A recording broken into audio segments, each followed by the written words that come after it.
Sa ngalan sa Amahan ug sa Anak ug sa Espiritu Santo. Ang grasya sa atong Ginoong Hesukristo ug ang gugma sa Dios ug ang panaghiusa sa Espiritu Santo maanaa kaninyo. Atong gihandom ang tanang mga Kristohanon, labi na sa mga dapit nga dili kusog o dili mga Kristohanon kasagaran ang mga tao. Gipaanto sila tungod sa ilang tinunan ni Kristo niya ang uban gipamatay o gipaantos tungod sa ilang pagtuo. Ato karong hinulsulan ang atong mga sala aron mahimo kitang andam sa pagsaulog sa santos nga misa. Nagakumpisal ako sa Dios nga makagagahom sa tanan ug kaninyo mga igsuon nga nakalapas sa kog dako uyamot sa hunahuna, sa pulong, sa buhat ug sa wala pagbuhat sa kinahanglang buhaton. Kay akong sala, akong dakong sala. Busa na ngamuyo ako kang Santa Maria kanunayng ulay sa tanang mga anghel ug mga santos ug kaninyo mga igsuon aron inyo akong iyampo sa Ginoo nga atong Dios. Kaluy-an unta kita sa Dios nga makagagahom sa tanan ug pasayloon sa atong mga sala. Dadun unta kita niya ngadto sa kinabuhing dayon. Ginoo kaluy-i kami. Kristo kaluy-i kami. Ginoo kaluy-i kami. Magampo kita. O Dios nga sa dili matugkad nga pagamuma, nagbuot nga malambigit ang simbahan sa pagpasakit sa imong anak. Ihatag sa imong mga alagad nga tungod sa imong ngalan, nagpuyo sa kalisod ang Espiritu sa pagpailob ug paghigugma aron makaplagan sila nga kasaligan nga matinud-anon nga mga saksi sa imong mga saad sa kinabuhing dayon. Kini among gipangayo pinagi sa among Ginoong Hesukristo imong anak, buhig hari uban kanimog sa Espiritu Santo, Dios nga usa hangtod sa kahangtuhuran.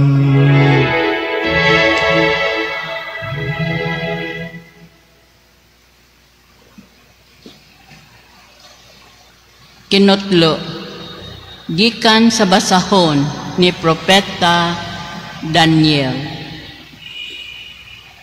Unya nagbangkiti si Hari Belsasar alang sa 1,000 ka mga kadagkuan ug nakig-inom siya uban kanila.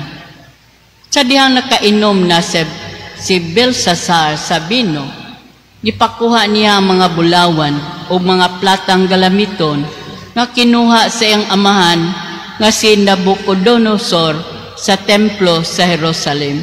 Iya kining gipakuha aron mo'y iyang paimnan sa mga kadagkuan sa iyang mga asawa o mga puyo-puyo. Busa, gikuha ang maong mga galamiton nga gikan sa templo sa Dios o gigamit kini sa hari sa mga kadagkuan sa iyang mga asawa ug mga puyo-puyo sa ilang pag-inom. Nag-inom sila ug gidayeg nila ang mga Dios nga bulawan, plata, tumbaga, puthaw, kahoy ug bato. Kalit may kamot sa usa ka tawo nga misulat didto sa bungbong at bang sa suga ug nakita kini sa hari. Nang luspad ang panagway sa hari ug gibati siyag kalisang, nawad-an siyag umoy ug nangurog ang iyang mga tuhod. Busa, si Daniel gipakuha sa hari ug giingnan, "Ikaw ba si Daniel nga usa sa mga binihag sa akong amahan gikan sa Huda? May nagtaho kanako nga gitugahan ka sa espiritu sa balaang Dios ug nga may talagsaon kang kahibalo, panabot o kaalam. Apan, nakabalita ako nga makahubad ka kuno sa mga tanghaga ug mga gumunhap nga sama niini.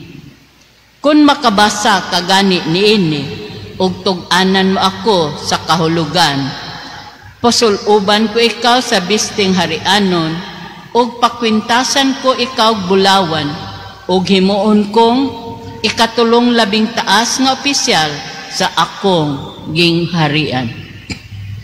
Unya, mitubag si Daniel, dili kinahanglan nga gantihan mo ako, ihatag na lamang kana sa uban. Apan, basahon ko ang nihisulat ni ining bungbong, og tug-anan ko ikaw sa kahulugan niini. Nagpasigarbo ka hinuon batok sa Ginoo sa langit, o gipakuha mo ang mga galamiton sa iyang templo, aron tagayan nimo sa bino sa imong pagpakig-inom uban sa mga kadagkuan, mga asawa, o mga puyo-puyo. Gidaig mo ang mga Diyos nga plata, bulawan, puthaw, kahoy, o bato, nga dili makadungog, ni makakita, ni mahibalo, apan, wala mo hinuon pasidunggi ang Dios, nga mo'y naghatag kanimog kinabuhi, o sa imong kadato. Ang kamot nga imong nakita nga misulat ni ining mga pulong gikan kaniya, ang mga pulong mao kini, meni, tikel, o parsin, mao kini ang ilang kahulugan. Meni, giihap sa Dios ang gidaghanon sa mga adlaw nga magpabilin ka ingon nga hari o natapos na kini. Tikel, gitimbang ka o nakaplagan nga kulang sa gibug-aton. Parsing, ibahin-bahin ang imong gingharian o gihatag ngadto sa taga-Media o taga-Persia. Ang pulong sa Ginoo.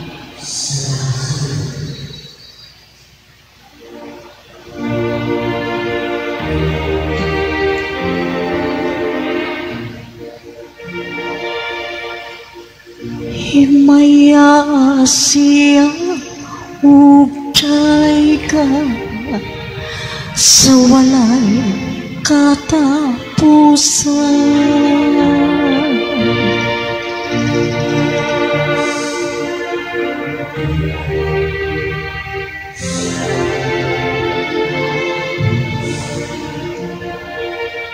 Adlaw buwan, day ka ang Ginoo, day ka bayawa siya labaw sa tanan, hangtod sa kahangturan. Mga bituon sa kalangitan, day ka ninyo ang Ginoo, day ka bayawa siya labaw sa tanan, hangtod sa kahangturan.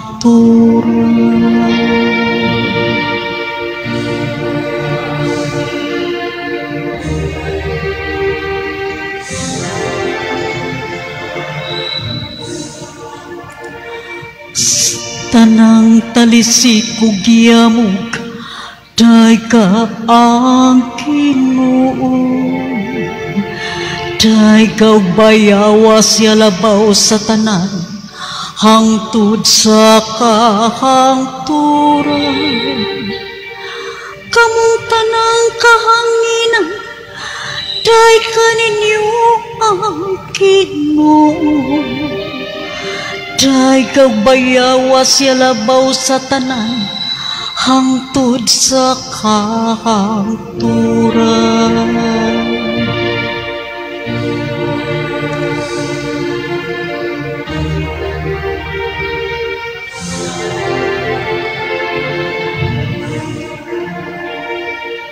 Kalayo ug kainit, day ka ang Ginoo, day ka bayawa siya labaw sa tanan, hangtod sa kahangturan.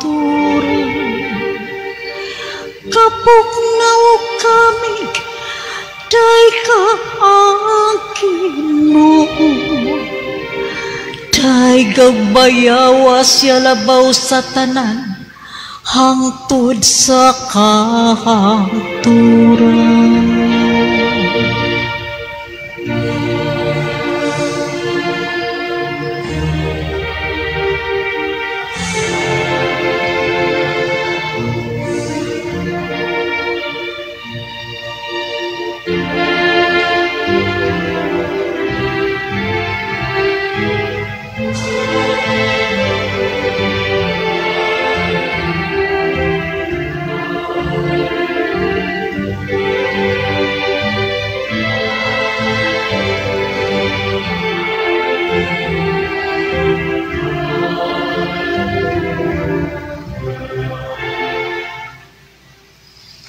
Ang Ginoo maanaa kaninyo. Kinutlugikan sa Ebanghelyo sumala ni Lucas.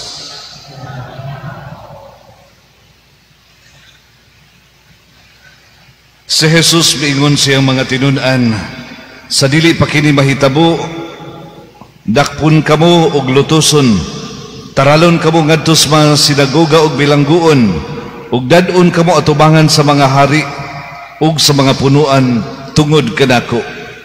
Mao niya kini ang higayon nga makasangyaw kamo sa maayong balita.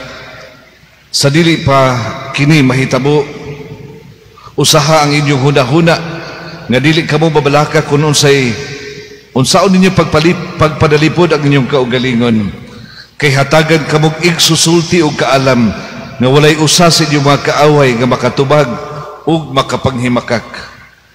Budhian kamo bisan gali sa inyong mga ginikanan ug mga igsuon, ingon man sa inyong mga paryente ug mga higala, ug patiyo nila ang pipila kaninyo. Magdumot kaninyo ang tanganan tungod kanako, apan walay bisan usa ka buhok sa inyong ulo nga mawala.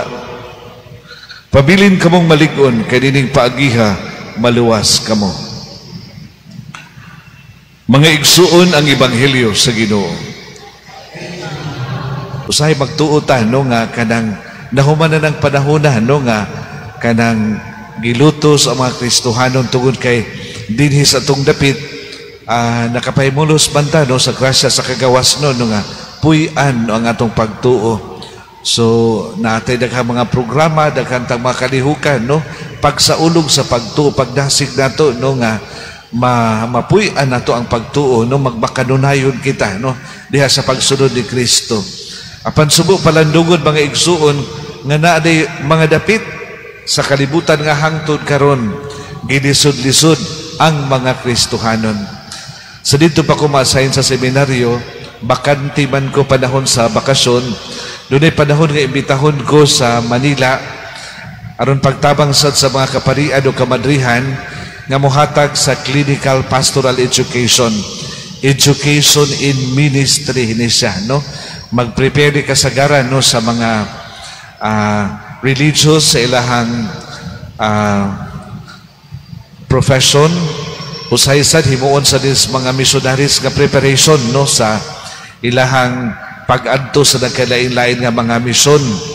Yet dili lang mga Pilipino ang makuha niini no, mga pari, mga seminarista, mga madre nga mga Asians no. Usay mga Koreans, mga Vietnamese, mga Chinese, no? Ang mga silingan natong gikan sa silingan natong mga nasod. Nga dito ko nakaibaw mga igsuon nga naagyo na yung mga nasod nga dili sila tolerant no nga ilabi na sa practice sa Christianity. Apan makahipong mga igsuon no nga bisan sa mga nasod nga gikontrolar kanang ang pagpuyo no sa Kristohanong pagtuo, pero naghihapon tay mga pari, mga madre nga mulahutay, daghan gyapon tang mga lay missionaries ni daghan gyapon magmadre ug magpari niya ng mga dapita niya. Interesting kay tungod kay ang musud sa seminaryo kinahanglan i-register sa gobyerno. Sa mutag itong mga maordinahan, maugihapon sa pagkamadre, no? Registered tanan. O niya, di man pwede nato i-deklarar sa dang tanan, kasi magtago-tago, no niya. Mag-eskwila ko no sila sa gawas, like any ordinary student, no nga, eskwila universities. Pero ang values formation, ang religious formation, anhas balay. Pero dili po di kada kagawas doon, magbantay sila. Usay magpasangil sila, nga tuwa sila sa farm. Magtrabaho kuno, pero ilalang pabantayan, adto nila himuon ang mga formation, no? Sa mga seminarista, no? Sa mga magmadre, sa mga missionaries. Apan maulagi, no? Aduna gyud pipila, no, nga hangtod karon, no, makabasa ko din ha sa Facebook, kay connected man sad ko sa uban nga mga communities, no, nga na mga nasod karon sa Africa nga gabi ang persecution, pagpamatay gyud, no, sa mga kaparian, no, sa mga madre, no. Usahay kanang unsa na lang gyud na ka humanitarian, no, ang trabaho sa mga madre ni Mother Teresa. Missionaries of Charity, nagatiman sa mga biniyaan, sa mga tigulang, sa mga orphans. Apan dinhay panahon, gisulod pud sila, no? Gipamatay ang mga madre.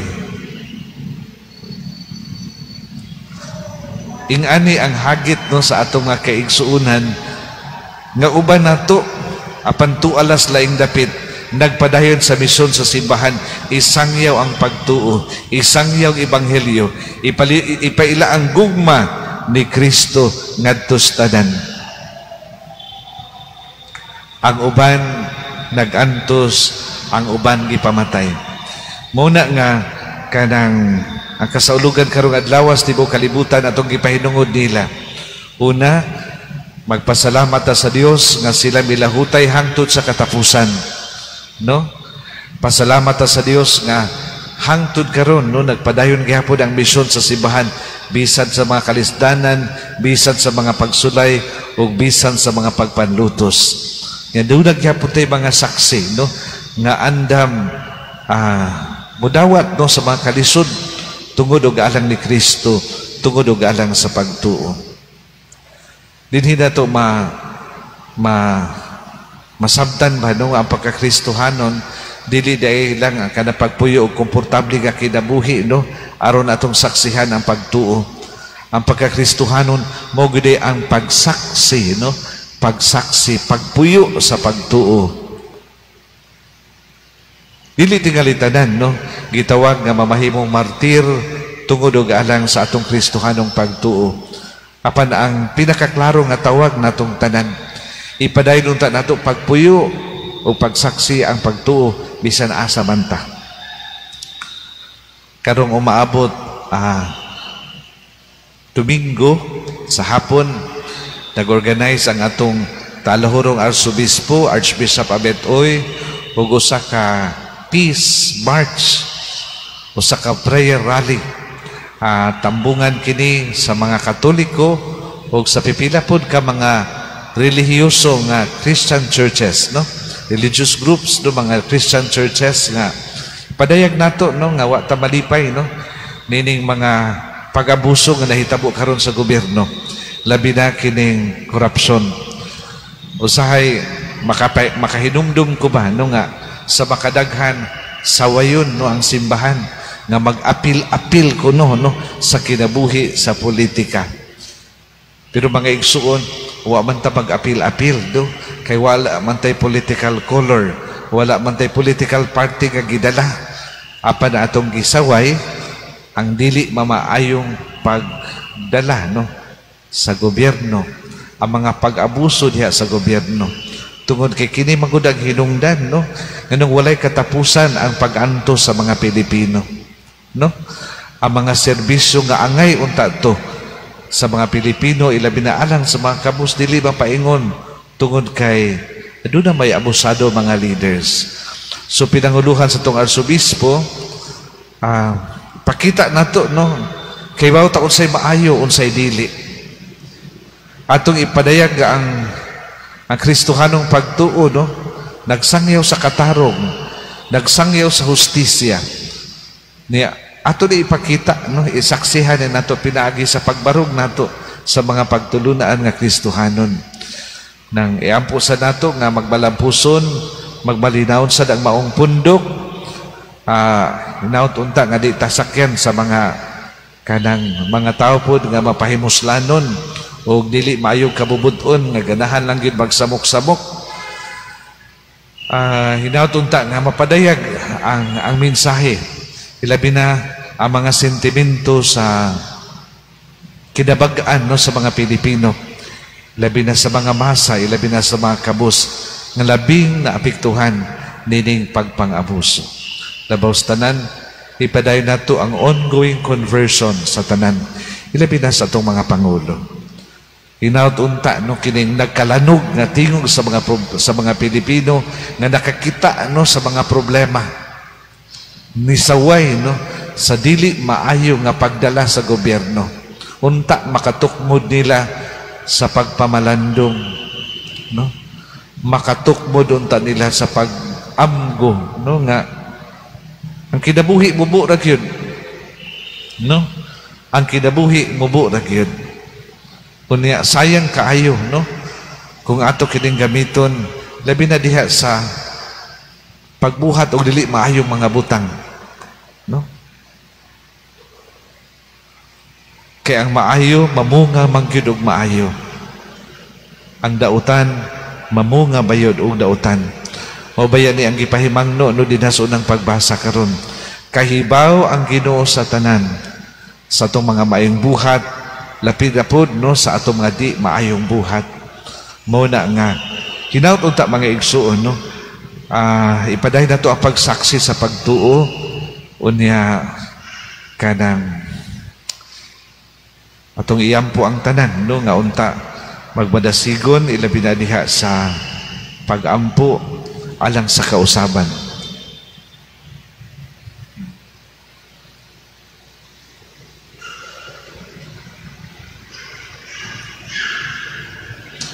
Palihog manindog ang kalibutan ug ang katawhan niini iya sa Dios. Itugyan nato ang atong kaugalingon ngadto kaniya ug mutuo ug mulaom kita diha siyang Dios nung panalipod. Magampo kita, Ginoo, ampingi kami diha sa imong pag-amuma. Kitang tanan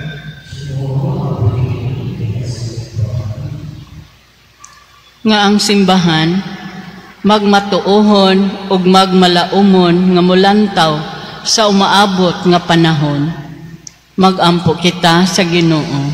Ginoo, ampingi kami diha sa imong pag-amuma nga pinaagi sa atong mga maayong binuhatan, ang mga gitamay, ang mga sinalikway, o ang mga wala higugmaa dinhi sa atong katilingban, makasinati sa pag-alima sa Dios diha sa ilang kinabuhi. Magampo kita sa Ginoo. Ginoo, ampingi kami diha sa imong pag-amuma nga lig-unon nato ang atong pagsalig kang Hesus nga moabli sa atong mga mata ngadto sa katahom sa Dios nung gingharian. Magampo kita sa Ginoo. Ginoo, ampingi kami diha sa imong pag-amuma nga ang mga masakiton ug ang mga nanag-antos makakita ug makabatyag sa makaalim nga presensya sa Dios diha sa mga tao nga nag-atiman kanila. Magampo kita sa Ginoo. Ginoo, ampingi kami diha sa imong pag-amuma nga imo untang isipon nga takos ug mapuslanon alang kanamo, nga ang halangdong Teofilo kamumot mabayaw na ngadto sa altar sa mga santos. Magampo kita sa Ginoo. Ginoo, ampingi kami sa imong pag-amuma nga ang walay pagkapalo nga kahayag o grasya ihatag ngadto sa atong nangamatay nga mga kaparyentihan o kahigalaan. Magampo kita sa Ginoo. Ginoo, ampingi kami sa imong pag-amuma. Amahan nga naa sa langit, puna kami sa imong gugma ug iiway ang kangit-git gikan sa mong kinabuhi sa ingon mag-ugmad kami diha sa kahayag ni Kristo imong anak nga buhi ug hari hangtod sa kahangturan. Amen. Mga igsuon, pag-ampo kamo aron ang ako ug ang inyong sakripisyo. Dawaton unta sa Dios nga Amahan makagagahom sa tanan.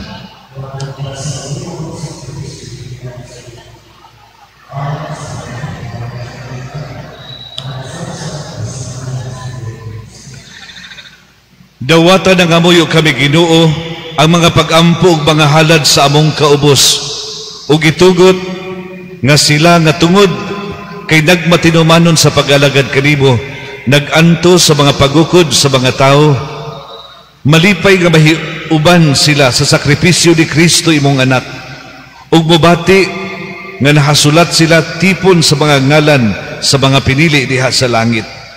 Kini among gipangayo pinaagi ni Kristo among Ginoo.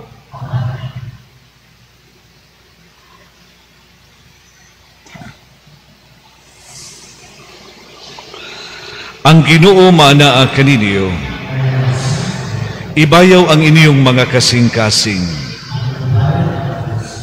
Magpasalamat kita sa Ginoo nga atong Dios. Santos nga Amahan Dios nga tunhay ug makagagahom sa tanan. Angay ug matarong gayud nga magpasalamat kami nimo kanunay ug sa tanang dapit. Imong gibuhat ang tao tungod sa kaayo ug imong gisilutan tungod sa katarungan. Apan imong gihapong giluwas tungod sa imong dakong kaluoy. Pinaagi ni Hesukristo among Ginoo. Busa ang tanang binuhat sa langit ug sa yuta. Nag-awit sa usa ka bag-ong awit sa pagdaig. Duyog usab kami sa tanan mong mga anghel sa langit. Silang pagsangyaw sa imong walay hunong nga himaya diha sa usa ka awit sa pagdaig sa ilang pag-ingon.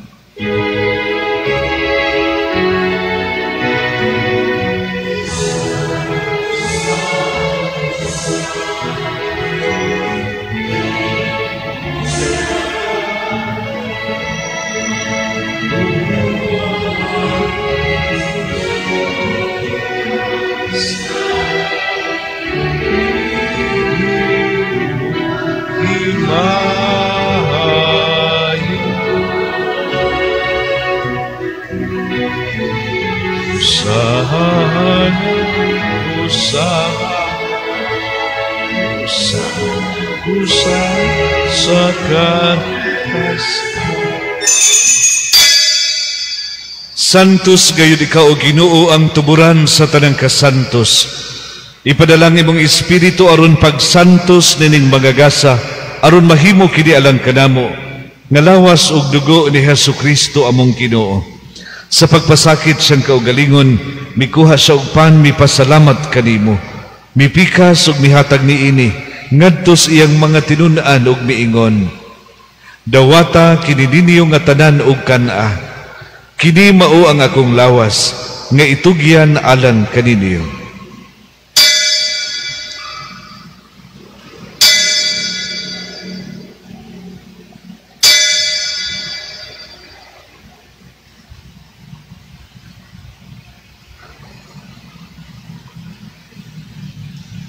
Sa samang paagi tapos ang panihapon, mikuha siya sa kalis, mipasalamat kanimo pag-usab.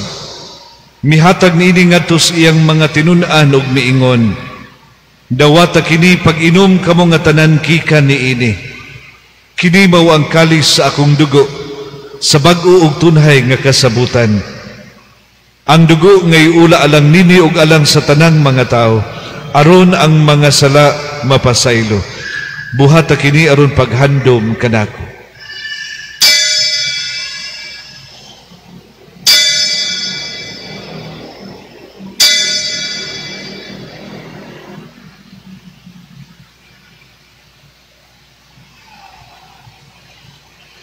Kini ang misteryo sa pagtuo.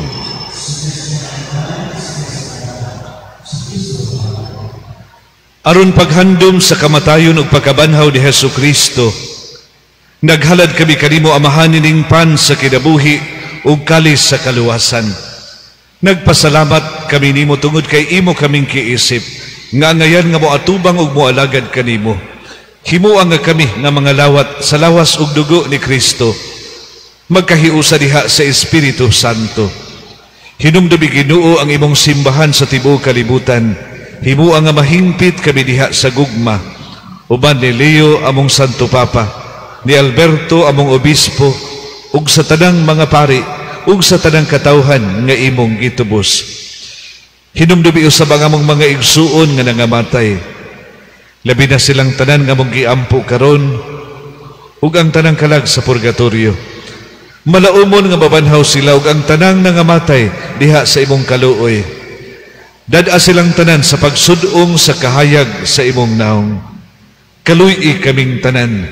Himoa kaming angayan nga makaambit sa kinabuhing tunhay. Uban ni Maria ang inahan nga ulay sa Dios. Uban ni San Jose ang iyang bana. Uban sa mga apostoles ug sa tanang mga santos nga nagtuman sa imong kabubud-on latas sa katuigan. Uban kanila amo ikaw nga daygon ug amo ikaw nga himayaon. Pinaagi ni Hesukristo imong anak. Pinaagi kaniya uban kaniya ug diha kaniya. Gihatagan ha kanimo makagagahom nga amahan diha sa kahiusa sa Espiritu Santo ang tanang dungog ug himaya hangtod sa kahangturan.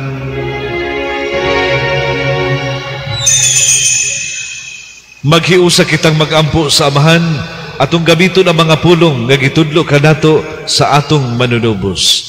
Amahan namo anakas mga langit, pagdaygo ng imong ngalan, moabot ka namo ang imong kingharian, matuman ang imong pagbuot, dinhi sa yuta maingon sa langit. Ang kalano namo sa matag adlaw, ihatag ka namo karong adlaw. Pasaylua kami sa among mga sala, ingon nga nagapasaylo kami sa nakasala kanamo. Dili mo kami itugyan sa mga panulay, hinunualuwas sa kami sa mga dautan. Mangayo kami kanimo Ginoo, imo kaming luwason sa tanang dautan. Hatagi kami sa kalinaw nining panahona, aron tinabangan sa imong kaluoy. Mahalikay kami kanunay sa sala, mahilayo sa tanang kasamok, samtang nagpaabot kaming malaumon sa pagbalik ni Hesukristo among manunubos.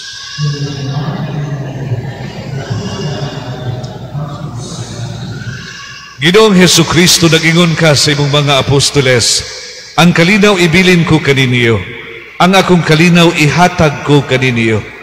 Ginoo, ayaw tanawa ang among mga sala, kundili ang pagsalig sa imong simbahan, ug sibo sa imong kabubud-on.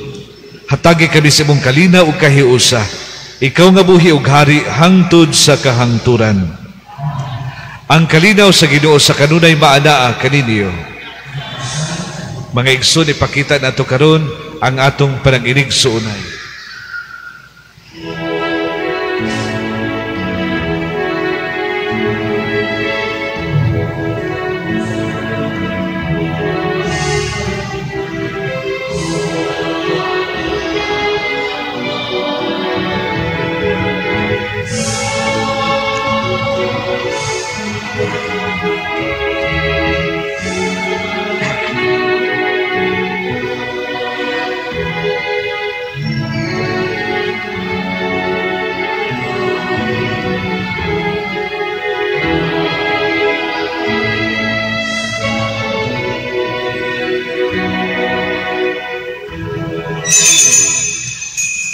Kini ang kordero sa Dios nga nagwagtang sa mga sala sa kalibutan. Bulahan kitang gidapit alang sa panihapon sa Ginoo.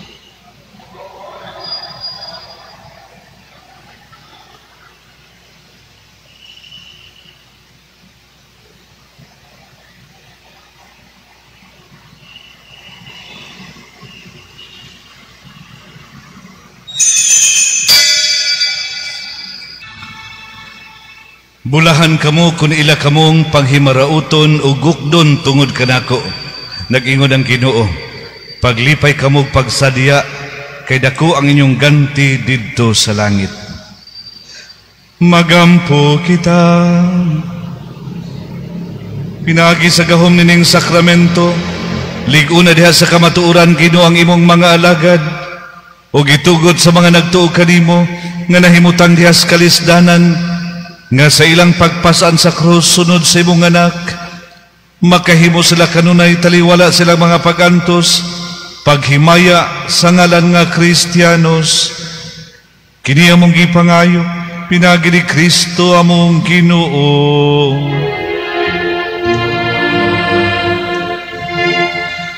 Ang Ginoo manaa kaninyo.